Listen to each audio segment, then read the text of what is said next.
While serving Thanksgiving dinner to my wife's family, I went to get more wine and heard her father telling everyone, "He's a complete failure.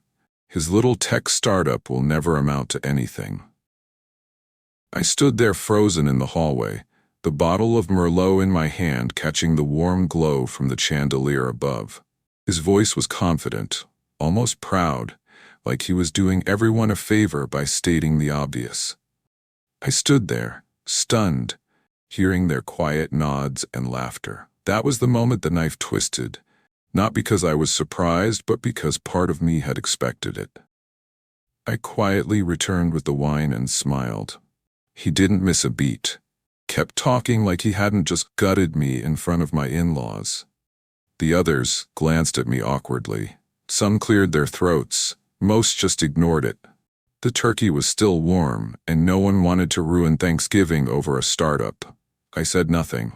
I kept my eyes soft, my posture relaxed. But inside, something shifted. My name is Lucas Brennan, and for the last 2 years, I had built a company from nothing. Bootstrapped, underfunded, and completely underestimated. What no one at that table knew was that we were in the final stages of negotiation with a major fintech firm for acquisition.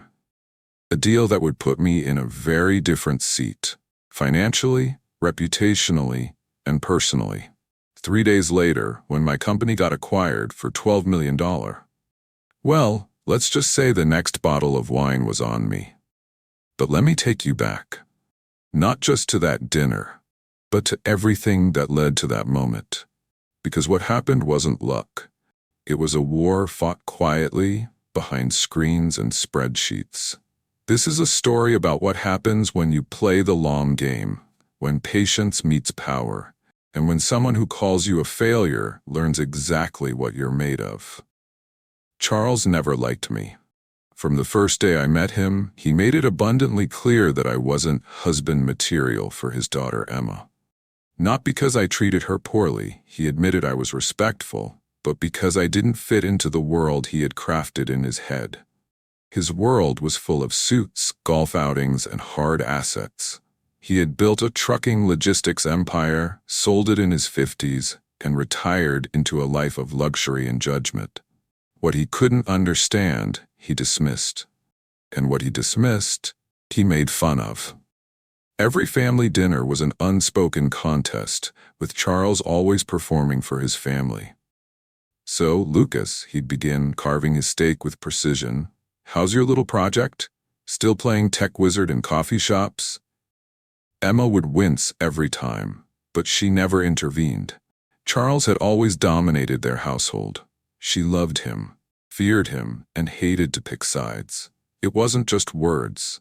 He tried more than once to help me out of my rut, sending me job listings at insurance firms, forwarding resumes to his buddies at consulting firms, even suggesting I take a break and get real about my future. I always thanked him politely and declined, because while he was laughing, I was building.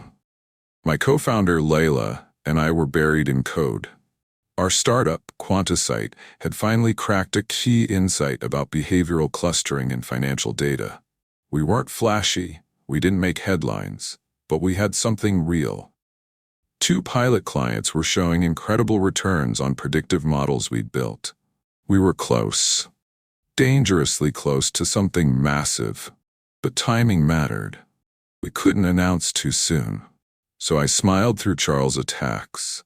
I swallowed his smugness, and I let him win those little battles. Because I was preparing for the only war that mattered. The one he didn't even know was coming. Charles assumed I was weak because I stayed quiet. But silence isn't submission. It's strategy. What he didn't know was that my co-founder and I had spent the last 6 months fine-tuning a proprietary AI model designed to scan financial data and make ultra-precise consumer behavior predictions. Our accuracy rate was higher than anything else on the market, 91%.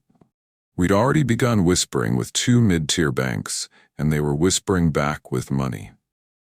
But more importantly, we were being watched. Ravengate Capital, a multinational fintech firm, had taken notice. After a chance encounter during a pitch event, Their CTO requested a demo. That demo led to two more. By October, they had begun acquisition talks. Quietly, no press, no leaks. Charles loved big moves, big boasts, but I knew the real players moved in silence. Thanksgiving was especially hard because I knew we were within days of changing everything. I wanted to tell Emma, to watch her eyes light up, but I also wanted her to see the win in real time, to let it slap her father across the face without me having to lift a finger.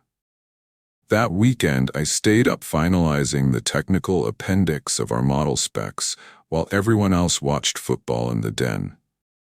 By Sunday, the term sheet was sitting in my inbox, but there was one final clause: a live board presentation in 3 days.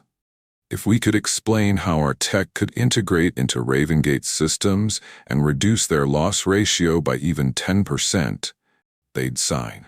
It was all riding on that. So I kept my mouth shut. I didn't retaliate. I didn't explain myself to Charles, because when you know what's coming, you don't waste energy on people who've already lost the plot. That Monday, I walked into Ravengate's headquarters wearing the same shoes Charles once called cheap. Layla and I were buzzed into the 30th floor boardroom. Everything gleamed: glass, steel, power. The kind of room where men like Charles would thrive. We had 90 minutes. The presentation began with polite indifference. But the deeper we got, the more they leaned in. Layla explained the model's logic. I fielded the scalability and security questions. We showed our pilot case studies. One bank saw a 32% decrease in fraud-related losses. Another predicted loan default risk with astonishing accuracy. One executive leaned back and said, "If this works as you claim, it'll change our bottom line." I just smiled. The CFO requested a second presentation, but off record. 2 days later, we signed the term sheet. $12 million, immediate, with performance incentives and IP retention for us. I stared at that number, not because of the money, but because it represented everything Charles thought I couldn't be. I didn't tell Emma right away. Instead, I waited for the weekend. Her parents were hosting another dinner, some forced attempt at family healing. Charles probably wanted to gloat about his successful business years.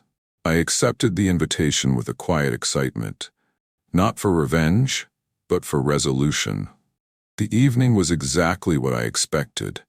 Charles was in rare form, telling the same old business stories, puffing up minor deals like they were Wall Street legends. He even managed to drop a jab. "Lucas, you ever think about doing something with all that intelligence? Something real?" Emma rolled her eyes. I just chuckled. Then, halfway through dessert, she placed her fork down, leaned in with a mischievous grin and said, "So, Lucas, are you going to tell them?" I nodded. We signed the deal on Friday. Ravengate acquired Quantisite. The room fell dead silent. I could hear the soft hum of the wine fridge. Charles blinked slowly, his fork still hovering midair. "Excuse me?" he muttered. I reached into my blazer and pulled out the press release. $12 million, with full integration bonuses and residual licensing. He read it twice, his hands trembling slightly. I poured him a fresh glass of wine. "Figured you might need this." Emma added, "Remember when you said his little tech startup will never amount to anything?" Her mother gasped. Charles set the paper down, speechless. And for the first time in my life, he had nothing to say. The following week, Charles tried everything to re-establish his place in the pecking order. He invited me to lunch, suggested joint investments, sent articles about scaling and IPOs. I didn't engage. Not out of spite, but because I didn't need anything from him anymore. I'd built what he said I couldn't, and I did it without his approval, his money, or his permission. Emma and I bought our first home, modern, modest, and fully ours.